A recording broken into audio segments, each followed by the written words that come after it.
రూపాయల రుణమాఫీ చేయలేదు. 4.5 సంవత్సరాల తర్వాత ప్రజలు ఊళ్ళకు రానియరని చెప్పి రింగ్ రోడ్ అమ్ముకున్న పైసలు, హైదరాబాద్లో భూములు అమ్ముకున్న పైసలు తీసుకొచ్చి ఇవాళ డబ్బులు బ్యాంకు కడితే వడ్డీకే సరిపోయింది తప్ప అసలు తీరలేదు.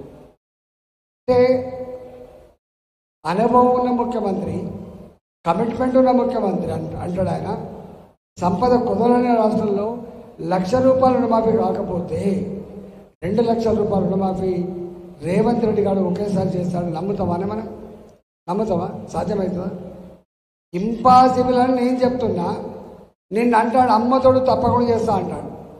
నన్ను నమ్ముండి నేను తప్పకుండా చేస్తాను. నేను నమ్ముతాం. కానీ మీరే శాసనసభలో నేను లంకె బిందెలు ఉన్నాయనుకొని ఇక్కడికి వచ్చినా, కానీ ఖాళీ కుండలే కనబడతాయి అని చెప్పిండు.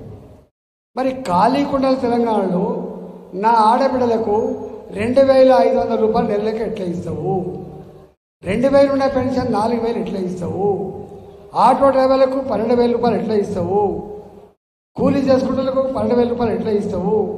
రైతులకు 500 రూపాయల బోనస్ ఎట్లా ఇస్తావు పంటకు, క్వింటాల్కి? ఇవన్నీ అలవి కాని హామీలు ఇచ్చి అధికారానికి వచ్చిండు. ఇవాళ 4 నెలలే తెలుస్తుంది. పంటలు ఎండిపోయినాయి ఫస్ట్ టైం. క్వాలిటీ కరెంటు లేదు రెండవది. ఇవాళ మూడవది, ఫైనాన్స్ డిపార్ట్మెంట్లో బిల్లు కావాలని పోతే, చిన్న పనులు చేసుకోవడం బిల్లు కావాలని పోతే కమిషన్ ఇస్తే తప్ప బిల్లు చెల్లించిన దౌర్భాగ్య పరిస్థితి, ఆర్థిక పరిస్థితి. అందుకని ఇవాళ ఆయన ఏమంటాడు రేవంత్ రెడ్డి అంటే, నాకు మళ్ళీ అధికారం ఇవ్వండి, నా ఎంపీ సీట్లు కూడా గెలిపించివ్వండి, రాహుల్ గాంధీ గారు ప్రధానమంత్రి అవుతాడు, కేంద్రం నుంచి డబ్బు తెస్తా, మీ అందరికీ హామీలన్నీ అమలు చేస్తా అని చెప్తున్నాడు. సాధ్యమైతేగా? అంటే వచ్చేది లేదు, సాల్వ్ అయ్యేది లేదు. మోడీ గారి గురించి 2 మాటలు చెప్పిపోతాను. 2 మాటలు చెప్తాను. మోడీ గారు ఒకనాడు అమెరికాకు పోదామని ఒక వీసా కోసం పెట్టుకున్నాడు. అమెరికా వీసా రిజెక్ట్ చేసింది. అంతకుముందు అబ్దుల్ కలాం అమెరికా పోతే ఎయిర్పోర్ట్లో అవమానపరిచింది. కానీ ఆ అమెరికా ఇవాళ మోడీ గారు అమెరికాకు పోతే రెడ్ కార్పెట్తో స్వాగతం పలికి వాళ్ళ పార్లమెంట్లో మాట్లాడుతున్నప్పుడు సెనేటర్లందరూ కూడా లేచి సప్పట్లు కొట్టి, ఇక్కడ జై మోడీ కాదు, అమెరికన్ సెనేటర్లు జై మోడీ అన్నటువంటి చరిత్రకు ఎదిగింది ఈ దేశం. అవునా కాదని చెప్పండి.